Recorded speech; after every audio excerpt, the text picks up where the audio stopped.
Hello，大家好，歡迎返嚟我嘅 channel，我係謝你。咁今日呢，我會同大家分享3款好適合炎炎夏日飲嘅湯水糕喎。咁首先，我呢度呢就準備咗大概100個 gram 左右嘅霸王花啦。我用嘅呢係乾品嘅霸王花啦，咁因為霸王花嘅結構都比較複雜嘅，咁佢喺曬乾嘅過程中呢，好可能會黐咗啲沙石層啦喺霸王花入邊嘅，咁我會將個霸王花浸咗半個鐘，然之後先至再清洗，咁就比較容易洗得乾淨啦。同埋呢，霸王花個定嘅位呢，都係比較難煲得腍嘅，同埋即使煲咗出嚟呢，都唔係咁好食嘅，咁我就會將佢剪走咗佢啦。跟住呢，我會將佢撕成細細朵啦，同埋將佢剪短佢啦。咁若果你都好似我咁樣鍾意食湯渣嘅話，剪短咗嘅霸王花到食嘅時候就方便好多啦。咁處理好咗嘅霸王花呢，我就將佢擺落個湯煲度先咯。而霸王花最好嘅拍檔當然就係雪梨啦，佢都係清心潤肺、除痰止咳㗎。咁佢哋兩個喺埋一齊呢，個功效就可以相輔相成啦。咁喺炎熱嘅夏天呢，我都會建議經常煲呢一個湯水嚟幫手解暑清肺燥嘅。將個雪梨去咗芯之後呢，都係將佢擺埋落個湯煲度啦。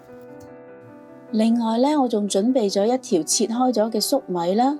咁粟米佢含有非常之豐富嘅葉黃素啦，同埋粟米黃素啦。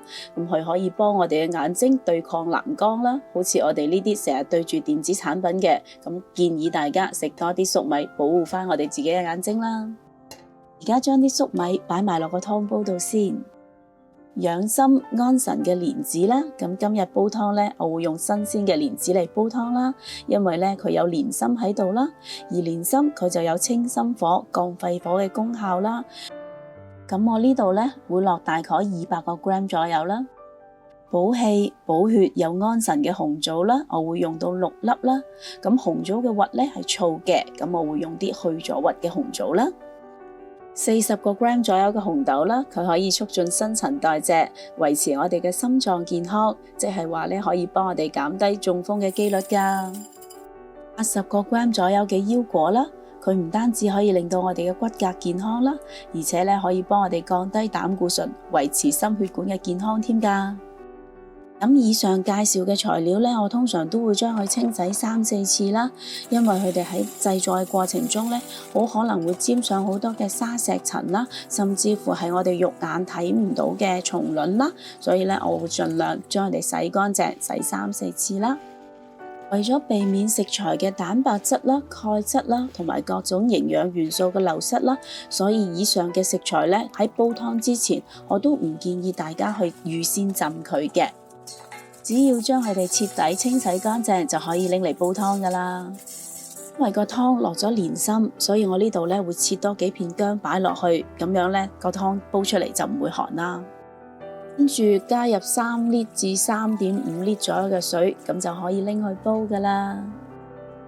我會開着咗個大火啦，跟住將啲湯煲滾咗去先，大概需時15分鐘左右啦。如果你對我嘅食譜有任何疑問嘅話，請你哋喺留言區度寫低你哋嘅問題，我係非常之樂意同你哋一齊討論㗎。15分鐘就已經過咗去啦，咁我會熄返個細火啦，跟住 keep 住用細火煲個湯90分鐘啦。話咁快90分鐘又已經過咗去啦，哇，好香啊！湯真係好香，聞到已經好想飲啦，我唔客氣啦。我係冇落任何調味料嘅，個湯飲落係非常之清甜，好香濃，好清香。咁熒光幕見到嘅就係呢一個湯水嘅所有食材啦，咁大家可以 cap 咗圖佢，方便翻準備材料個喎。咁跟住落嚟呢，我就會分享第2款嘅湯水啦。咁呢輪咧就聽到有啲朋友仔話啦，成日會喉嚨痛啦、口乾啦、口渴啦，而且仲好容易猛疹添噃。咁呢啲症狀咧，應該都係肝火盛嘅症狀啦。尤其係一啲食煙同埋捱夜嘅人士咧，就最容易肝火盛噶啦。咁今日咧，我就會想同大家分享一款清肝火、舒鬱結，而且咧仲可以改善呼吸系統啦，同埋肺功能嘅湯水嘅。我呢度咧準備咗一條青蘿蔔啦，佢大概係500個 gram 左右啦。咁我會將佢去咗皮，切成一嚿嚿啦。青蘿蔔嘅好拍檔，咁就梗係紅蘿蔔啦。佢唔單止清熱降肝火，而且佢含有非常之豐富嘅維他命 A， 可以幫我哋提升免疫力添噶。咁我呢度咧用咗大概300個 gram 左右啦。另外咧，我仲準備咗2個蘋果啦。咁蘋果佢含有非常之豐富嘅維他命 C 啦，而維他命 C 咧佢就係心血管嘅保護神嚟噶。而且咧，蘋果佢仲有潤肺除煩啦、清熱潤腸嘅功效添噃。另外咧，我仲準備咗一條切開咗嘅粟米啦。咁粟米咧，佢係清熱利尿嘅，咁即係話咧對排出肝毒都有非常之好嘅效果噶。咁將啲粟米擺埋落個湯煲度先啦。高蛋白又低脂肪嘅鷹嘴豆啦，我呢度用咗大概40個 gram 左右啦。利水又補肝血嘅紅腰豆啦，我呢度用咗大概50個 gram 左右啦。舒壓又抗抑鬱，可以改善睡眠質素嘅腰果啦，我呢度用咗大概80個 gram 左右啦。以上嘅乾品咧喺製作嘅過程中，難免會沾上一啲嘅沙石塵啦。咁通常咧，我會將佢清洗3-4次啦。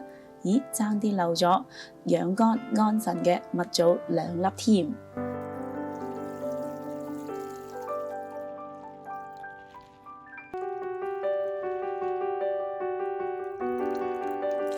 將洗乾淨咗嘅乾品倒落個湯煲度啊！